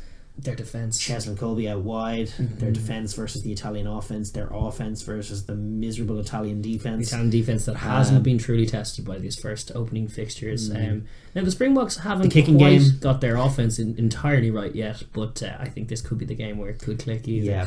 They'd definitely be one for confidence. From Italy's perspective, they got to play a quick game. They do have to get their back row forwards. Maybe their rangy back row forwards in the wide channels wouldn't be the worst thing. No. The other thing is they haven't named their team yet. They probably will have by the time you see this. But I would love to see Carlo Canna at 10 and Tommy Allen at 12. It's something we haven't quite seen yet. Just mix it up. Loads of kicking in behind the box. If their wingers shoot up, over their heads, play for contestables, just completely mix up the kicking game and limit the number of vicious South African contexts that you have to deal with. There will be a few though. There will be a few. Yeah. This is going to be a South African win, folks. I mean, it is a big game for Italy, but the South Africans are huge, and they have a chance. There is a chance.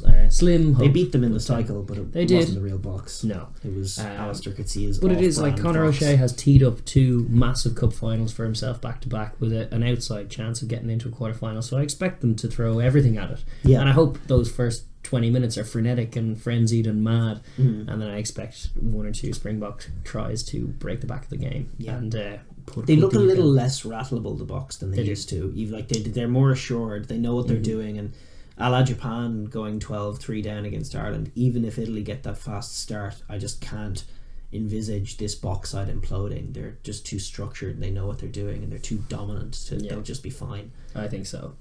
So what are you giving a spread or anything? I don't know. Spread, I don't know. 20 lots to not as many. 5 points to nil to the Boks in terms of the pool. Not a 5-0 a 5-0 game. 4 tries to the Boks.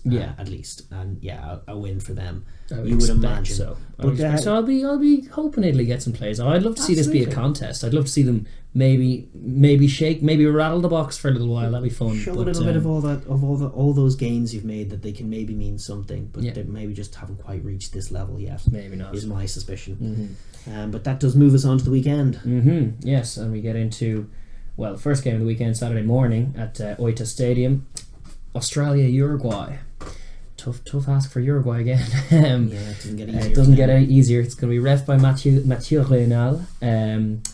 Uruguay, they need to keep their defense. Their wide defense has been good, and the Aussies like to attack out wide. They've been numbered up pretty well, so if they can maintain that, that's a positive for them.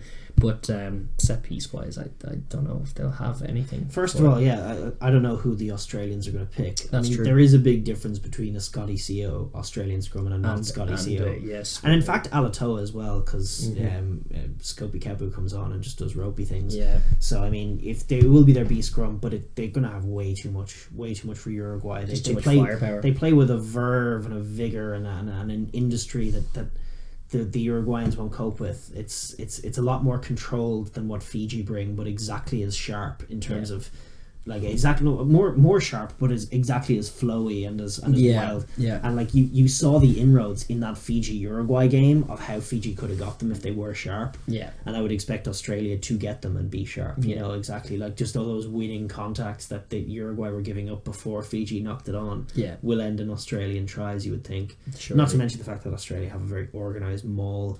Loads buckets and buckets of set piece strike moves that expose lower defenses teams. So, I mean, and just the intangible of like even at their worst, Czech's Wallabies always seem to have a way about them of managing to get it done against Argentina in the Rugby Championship, and Uruguay are quite a similar style to Argentina, but probably slightly lesser than. Slightly, come on, way worse. So I'm thinking, there's just very few winning conditions I can picture even for Uruguay in this one, which is a shame. So, I like a rat-hat scrummy, as you said. I do. I like two their wingers, wingers. Silva, and the other lad is... Yeah, but even in the Rugby Championship, just gone. Like they recognised that Argentina's threat was their wingers, kept their width, and showed them the outside the whole time, and bundled them into touch. That is dead right. They absolutely did do that. They are smart. They're a smart team. Yeah, they're probably going to pick a changed side. You're probably going to see some of their squad players, especially with the Georgia game, which could be niggly. Like if Georgia beat Fiji, that'll be Georgian Cup final for a quarter final. So they got to be smart about this and ease off a little in this game in terms of selection. Sure, but still be sharp enough and aware enough I think there's this stuff. But you'll see Kurandrani. Kurandrani's a guy who's going to come in and add something. Definitely. You might see first cap for. God, is he even fit? Jesus, I've forgotten the guy's name because he's Jordan Pataya. Thank you. Been hearing about him since January and still haven't seen him play. I have no tape on the man. I don't know what he looks like. So what does he bring? I would love to see what he brings. Is this Brian O'Driscoll 2.0 who's about to show up and light things up? I don't know, but God damn it, if Jordan Pataya doesn't play in this game, I'm going to be pissed. That's true. Because it's like, I want to see him. I want to see him play. He's not capped. He's at the World Cup. That's exciting. And he's an Aussie outside back, which is usually exciting as well. Absolutely. So Aussie by the Wallabies by lots. Not too hopefully one or two Uruguay tries in the mix, because they score some pretty great tries when they get them. And the Aussies do give them up. They give a few tries away. They do. So hopefully they do. But from there we do pivot to Tokyo Stadium Saturday morning, 9 a.m. Irish time. It is the big one. It is England against Argentina, and it is a non-controversial game. Nigel Owens doing the reffing. This game is it's the making or breaking of the Pumas. It is. It could be the first big Tier 1 side to tumble out of the tournament with a defeat if it comes against England, who have been imperious and physical and accurate and very, very tough effortlessly to live with. Better than their opponents thus far in the tournament, even without hitting their straps. Just completely superior from minute one, and they roll into this Argentina game. Argentina obviously a cut above what they faced thus far. Still a bit runners. They got their first win on the board of the year in the game just gone, and hang on, they beat Randwick. So their first win of the year, yes, they did beat Randwick, but yes, first test win against Tonga, and it was unconvincing. They were finished. They scored their 4 tries after 26 minutes, and then didn't score for the rest of the game. Yeah, and in fact, down near, we're lucky not to be really sweating towards the end of it. We still they still have the colossal Lavanini. Well, stupid Lavanini. It's a Lavanini versus Sinclair. Who's gonna cough up a penalty and destroy the game for their team? That's an interesting dynamic. But broadly for the Argentinians, they know what the equation is. They have to win the game. The curiosity for Argentina is that in this World Cup they've been a lot better up front, but they haven't shown any sign of the lightning offense that we believe. No one believed that they have. But it does kind of feel a little bit like the wheels are coming off. I mean, Orlando and De La Fuente are 4 years older than they were 4 years ago and are looking at. Yeah. They're slower to react to everything. They're not as sharp. They're not getting the ball wide as much. And it's like, however good the pack is shaping up compared to how it was in the Rugby Championship, that's not where you beat England.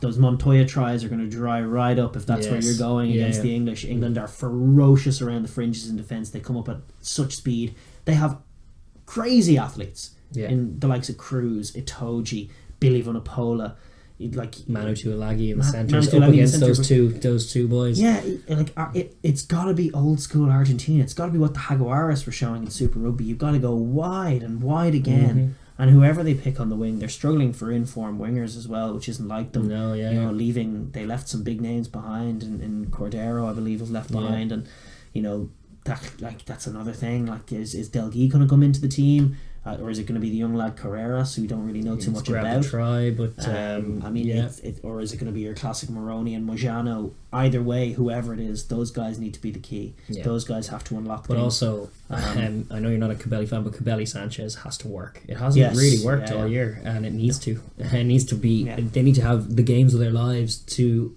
come make this England side go and stuff. The passes need to stick. Kicking game needs to be accurate and varied. Yeah, England's back three turned under the high ball. Outside of like some exceptional Johnny May plays, I wouldn't box kick it to them. No. But little crossfield kicks, you can absolutely catch them on. Sure. And the whole thing, no matter what kind of rush England bring, the whole game needs to be about getting it outside 13. Yeah. That's Argentina's whole play. Yeah. So they need to have resource those wide channels with some big men, get the likes of Pablo Matera, get a loose forward and a winger partnered on the wing, and have your centres running after them. It's about the wings. That's where you beat England. Yeah. Stretch that defence right out. And run them around. Side to side. But it's all about exploiting that ring. And if England are shooting up, absolutely Sanchez throw some crossfield kinks in there. But a lot will hinge on his form. Exactly, which he hasn't really shown. And the only Argentinian out, because on the bench they have Erda Pieta, the only Argentinian out half who's used to putting his wingers in space as he ran from the Jaguares, Diaz Benicia, and he's not there. It's a big uphill task for Argentina against a side who so rarely struggle with them. But it's rare that these two meet at the World Cup, and Argentina tend to show more than they show in any other circumstance at the World Cup. So there's scope for a shock. Buffelli is still a great player. He has a bone to pick with his own performance against the French, missing that kick. Sure, he's a great aerial player. So if you are going to bomb, he'll need to be. It's not just bombs that'll face him, but England's kicking game their attacking kicking game is wonderfully varied. They can box kick off 9. They can kick off Farrell into any kind of style. They have, whether they'll go with Slade or not, I don't know. He is fit and ready. He is fit and ready. We don't have the team yet. But they definitely do have Elliot Daly's left boot outside of it. They just have a lot of kicking options, so it's a big job for Buffelli. You could argue from Argentina's point of view, with the combination of that factor and their out of form wingers, that the best option might be Tuchel at fullback and Buffelli on one wing. Yeah, maybe just for that experience, Ted, and just that surety. Buffelli's a guy you can crossfield kick to. He'll claim him all day. That's true. So but it means those two assured fullbacks in the backfield would probably be good, because this England side do target attacking kicks. They want to kick it to Johnny May and have him grab the tries. So before you're even making them kick the ball, though, the first thing that comes into it is their initial forward power game. Collision zone. I mean, that's Pablo Matera has been. Want to talk about a trooper in terms of defence. He's been incredible all season. Petty as well, actually. I think has been putting his potty about legally as well. But that is a crucial area, stopping England there. And then at the centres as well, because England do stand deep and bring it in behind. Whether they go for Ford Farrell or Farrell to Tuilagi Slade, they do have that dual distributor aspect. They do have a very sharp passing game, and they want to move you around and then smash you, because they're also huge men. So they're very sharp. When Owen Farrell's at his best, he's very sharp at picking the best pass that a move can have. Whether you need to go wide, he can pick you apart. So hopefully they pick him at 12 from an Argentinian perspective, because there's more avenues for success there. Sure. But also you got to rough him up, you got to stop him. Defence has to be immaculate, and then when you get the ball, you have to strike and surprise them. You can't show them any respect. You have to go at it hammer and tongs, and certainly you would expect Argentina and hope for Argentina to be at a serious emotional pitch and playing with nothing to lose. But speed, everything with speed. Don't let England have a play comfortably. Rough them up. Quick line-outs. All this kind of stuff, let's go. Especially how the northern teams are struggling in this weather. That's true. That's another factor. And England have a propensity for disappearing in games. In this cycle, we've seen England rack up a very quick score in the first quarter, and then maybe stop scoring for the next 40 plus minutes, which Argentina there's no illusions about it, though. They need a lot to go right for them. They need to be playing the games of their lives pretty much from 1 to 23. They all need to be making massive contributions, as well as having a slightly stuttery, disjointed English performance facing them. But should that happen, there are avenues for them. They can definitely. We know Argentina in a World Cup are a bit of a force to be reckoned with. They came bloody close against France, and they'll be game for it again, I expect. But England, the job is down to them to really be peaking at the right time for this game, because they can't overlook Argentina, which they may be. There may be a fear that they do that because they never really struggle with them. Yeah, and they haven't struggled so far. Yeah. And that is the thing. If they could react, they're still England, and they could react poorly to things starting not to go their way. Yes, they look unbeatable when things are going their way, but it's when things start not going their way, and then they react. That's where the Sinclair penalties come from, and where when the loose Farrell plays, and like that thing, those things can happen. Mm-hmm. So you have to be thinking from an Argentinian perspective, make those things happen. Yeah. And one of the things is, if they do find a bit of their offensive form that they had in the Rugby Championship, is that they gotta focus and finish the tries when they're there, because they have been very poor at butchering made tries. Yeah. They make a lovely try for themselves and then don't finish it. Yeah. That's crucial as well, obviously, that they do that. Sure. In terms of predictions, I think more than likely an England win, but what do you reckon?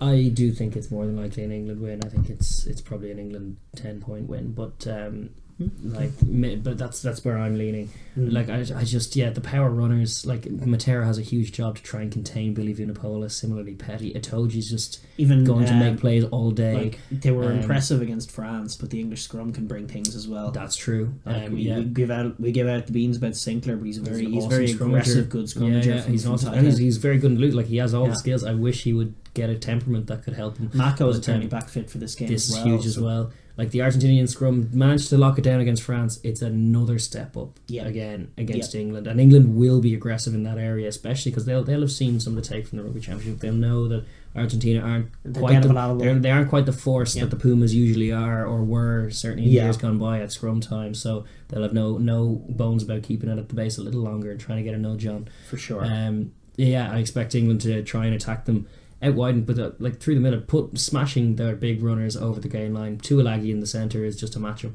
I really don't like with the Argentinian centres.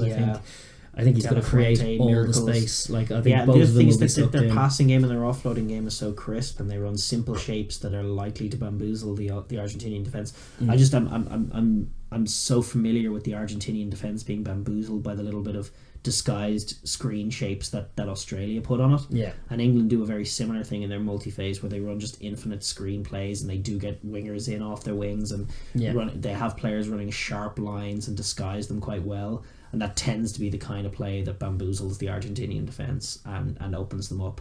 And I could see that happening. Certainly if Farrell has a good game, that's the kind of thing that you're looking out for. Yeah, so I mean... But a few Farrell kicks on the full, and suddenly some hope, there is a picture. Yeah. There is a picture of an Argentinian win. It could happen. They're good enough. They have the skills. This is it. But it's just a shame that there are around 99 pictures of an English win as well, you know. Yeah, that's the thing. So my instinct says England. My rational... My head says England. I don't know what I'm saying. Yeah. England will win the game. I think so. But you never know. Heart says Argentina. Yeah.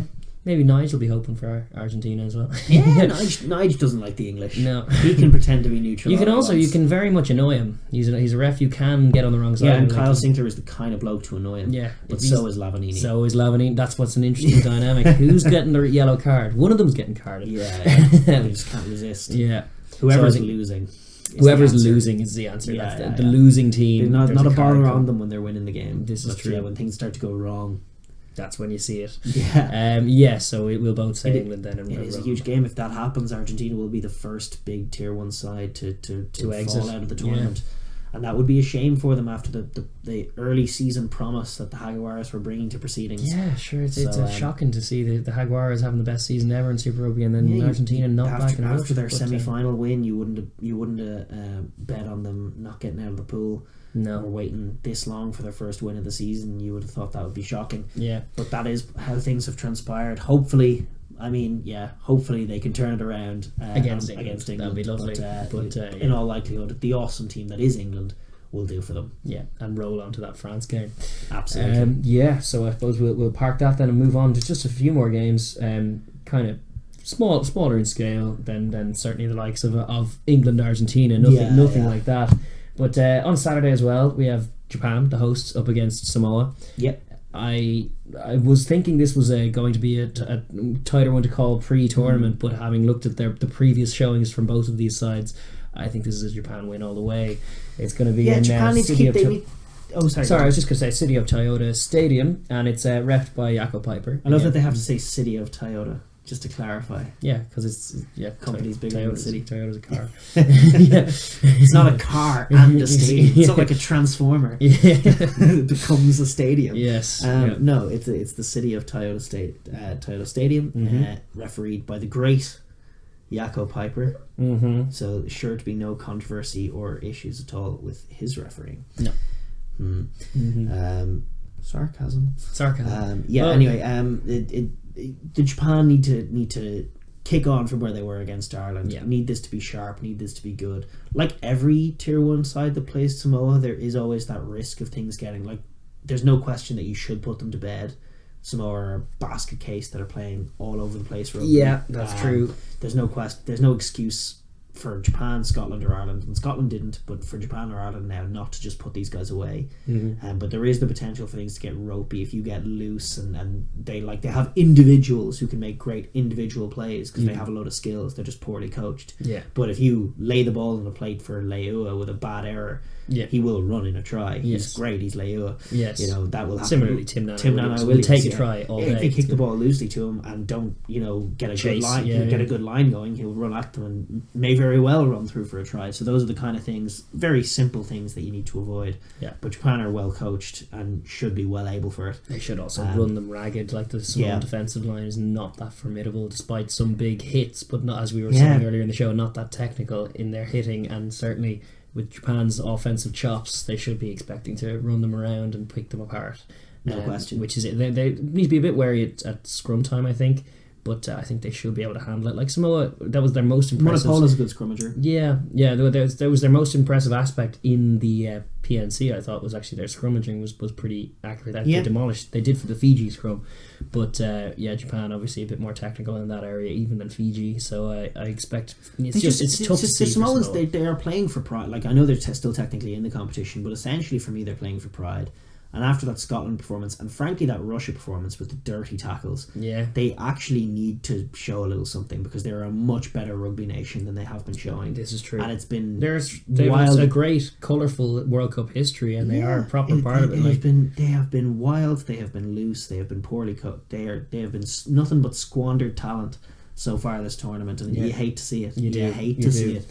And meanwhile, I kind of rooting for Japan to stuff them with that. Well, I want them to get. I do love Japan. I do think that they will have enough. They need to stay focused. Obviously, it will be a nice little kind of tale of preparation versus the other thing. If Japan absolutely do for them, that's probably the just result. I just don't want to see Samoa be as bad as they were and have been. I'd love them to be better. I'd love to see young lads, say Oteni, get a role at 10 in the 10 jersey from minute 1, putting them about the place, going against Utamura, moving the ball a little sharper, getting Leua maybe at 13, 12 and wing. He's man's at 13. Let's just play him at 13. Let's stop messing around here. But again, it's Samoa. They are messing around. They are doing nothing but messing around. And then that back row always has the potential to get some plays off. But the Japanese back row is great as well. So it's it's a tough matchup, especially at home, and it's tough to see Samoa getting anything off, really. Well, hopefully they grab a try or two. Like, I wouldn't like to see them nilled twice in the tournament. Like, that's no good. That's the thing, is that if they all play well and are on the same page to any degree, they do have the capacity to cause Japan problems, and I want to flag that now because it could happen. But more than likely, just how they've been showing so far in this tournament, they haven't been on the same page. They haven't been informed. They've been individuals all over the place, and Tim Nana Williams has been out of sorts, and it's just been a shocking picture for them so far. It has. Where Japan are on cloud 9, they're a very, very good team. Yeah, this is true. I expect a bonus point win. And finally, we move on to the last day that we'll be previewing for this week's show, because there's a break on Monday. We will be previewing the 2 Sunday games. Now, it's kind of an awkward one because France playing Tonga later in the day. We haven't actually seen France play the USA yet. You will have, obviously, possibly long since by the time you're watching this video. But France, Tonga haven't shown too much. we would imagine and expect France to get the better of that one. Mm-hmm. And the other one is New Zealand Namibia, which is competing in direct competition with New Zealand Canada, the other game we haven't seen yet this week, for which is going to be the biggest marauding winning margin. It's also like it has to surpass Springboks Namibia, which is the current holder of that title as we shoot this. Yes, that's true, but won't be by the time it's uploaded. Maybe not. New Zealand versus Canada and New Zealand now versus Namibia is just it's an absolute slaughter, isn't it? Like it's tough to see. Tough to see. It's tough for Namibia, to be honest. It really is, especially in advance of like they still have to go for their one win. They've never won a World Cup game. They have a chance against Canada. It's unfortunate. They should throw it all into this All Black game. Yeah, just burn all their energy, spend all their time missing tackles on All Blacks.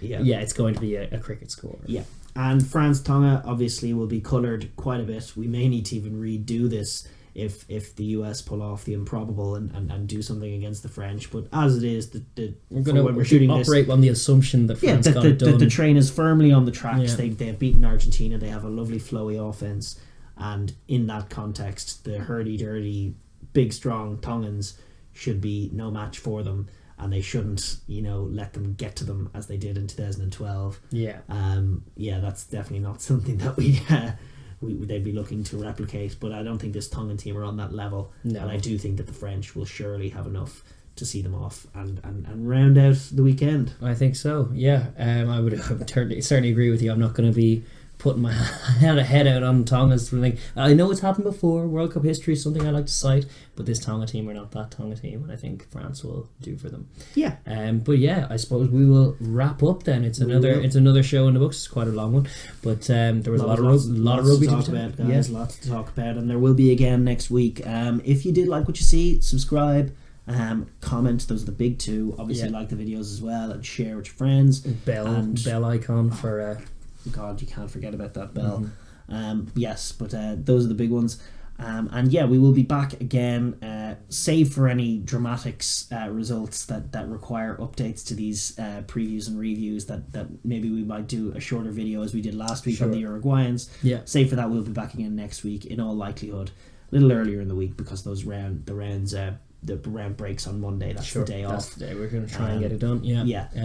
So we'll be back then, and in the meantime, take care, enjoy all of the lovely Rugby World Cup action that is coming your way, especially Georgia against Fiji. Georgia, Fiji and England, Argentina are the two colossal ones for me. Argentina, England context, winning the tournament has all of that in it. Georgia, Fiji for me is one for the purists. This is great. It's what's the game all about? Yeah. There are many ways to play it. But I suppose, we'll leave you to it then. We'll leave you to it. See you next week, guys. See ya. Bye.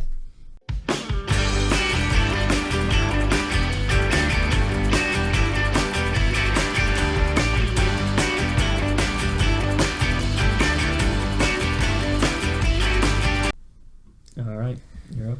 I am. This fellow. Whoops. Oh. That was never going well. Swing and a miss. It's amazing how we both miss sometimes, or we both get it sometimes. Very much in sync in that way.